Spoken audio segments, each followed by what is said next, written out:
دیکھو حضرت مرثد ابن ابی مرثد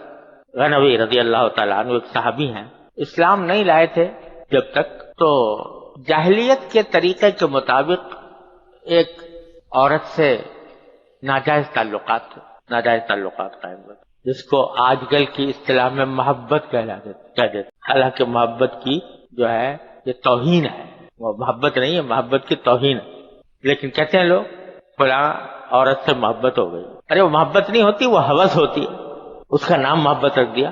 محبت کی توہین ہے اس کو محبت کہنا، لیکن کہہ دیتے ہیں عرف عام میں۔ تو کسی عورت سے تھی، تعلق تھا، اب کیا ہوا، اللہ تعالیٰ نے اسلام کی توفیق عطا، مسلمان ہو گئے۔ مسلمان ہونے کا کیا معنی کہ ایک طرف تو کلمہ توحید پڑھ لیا، اللہ تعالیٰ کی توحید پر ایمان لے آئے، نبی کریم صلی اللہ علیہ وسلم کی رسالت پر ایمان لے آئے، آخرت پر ایمان لے آئے، اور اس سب کے ساتھ صحبت نصیب ہو گئی نبی کریم صلی اللہ علیہ وسلم۔ اس صحبت کا کیا نتیجہ نکلا کہ دل میں اس نام نہاد عشق یا نام نہاد محبت کی جو گندگی بھری ہوئی تھی، یعنی جو جذبہ تھا، شہوت کا حد سے گزرا ہوا جذبہ تھا نا، جو ناجائز طریقے پر کسی عورت سے تعلقات قائم کرنے پر آمادہ کر رہا تھا، وہ جذبہ تھا۔ جب نبی کریم صلی اللہ علیہ وسلم کی صحبت نصیب ہوئی، آپ کی مجلسوں میں بیٹھے، آپ سے آخرت کی باتیں سنی، آپ سے اللہ تعالیٰ کے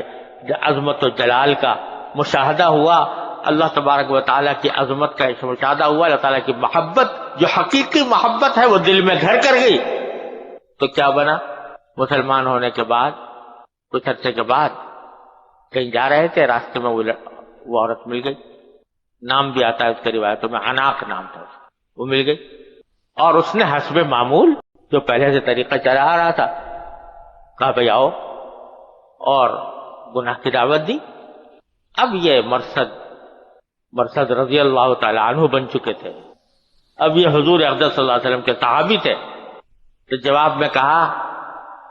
کہ عناق آج سے میں کچھ اور ہو چکا ہوں، اب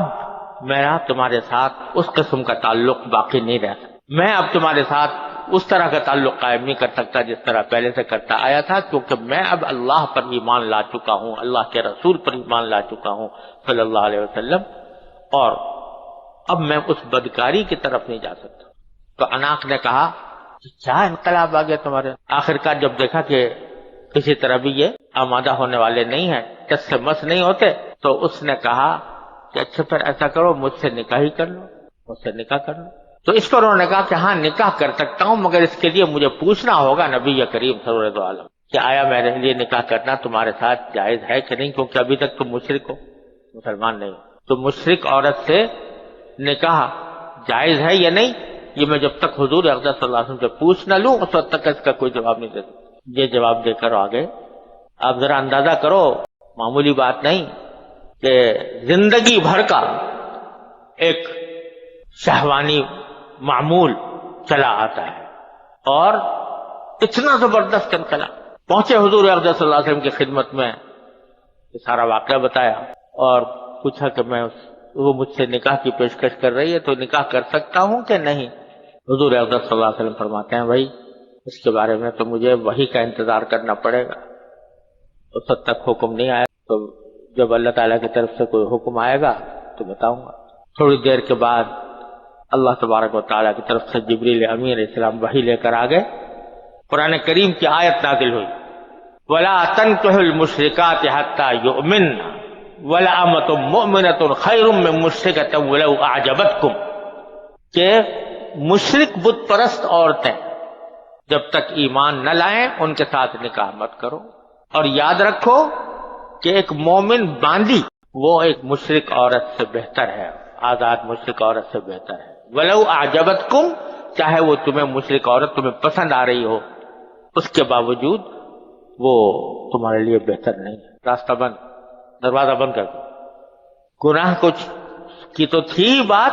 بدکاری کی تو بات تھی ہی، نکاح کا دروازہ بھی بند کر دیا گیا، بند ہو گیا۔ اب ممکن نہیں تھا کہ مرثد ابن ابی مرثد اس دروازے میں دوبارہ داخل ہوتے، کیوں؟ اس لیے کہ وہ گندگی جو دل میں تھی وہ سرکار دو عالم صلی اللہ علیہ وسلم کی صحبت سے نکل چکی۔ تو اب اس طرف جانے کا کوئی سوال نہیں. یہ ہے یزکیہم، وہ گندگی نکال ڈالی سرکار دو عالم صلی اللہ علیہ وسلم. اپنے تکبر، بڑائی، اپنے آپ کو بڑا سمجھنا، دوسروں کو حقیر سمجھنا، اپنی بات کو ہر حال میں منوانا کہ کسی طرح بھی کوئی دوسرا مجھ پر حاوی نہ ہو، یہ جذبات تھے جو چلے آتے تھے، اور خاص طور سے عرب کے لوگوں میں تو بہت تھے. لیکن حضور اقدس نبی کریم سرور عالم صلی اللہ علیہ وسلم کی صحبت کیمیا تاثیر نے ان جذبات کو اس طرح بدلا اور وہ گندگی اس طرح پاک کی کہ اب تکبر نہیں، تکبر کا سوال میں. عمر ابن خطاب یہ وہ شخص تھے جاہلیت کے اندر کہ لوگ ان کے نام سن کر کانپا کرتے تھے، غصے میں بھرے ہوئے، تکبر سے بھرپور، اور اپنے غرور اور اپنی ذات کے پندار میں مگن. جب سرکار دو عالم صلی اللہ علیہ وسلم کی خدمت میں آ کر سر رکھ دیا تو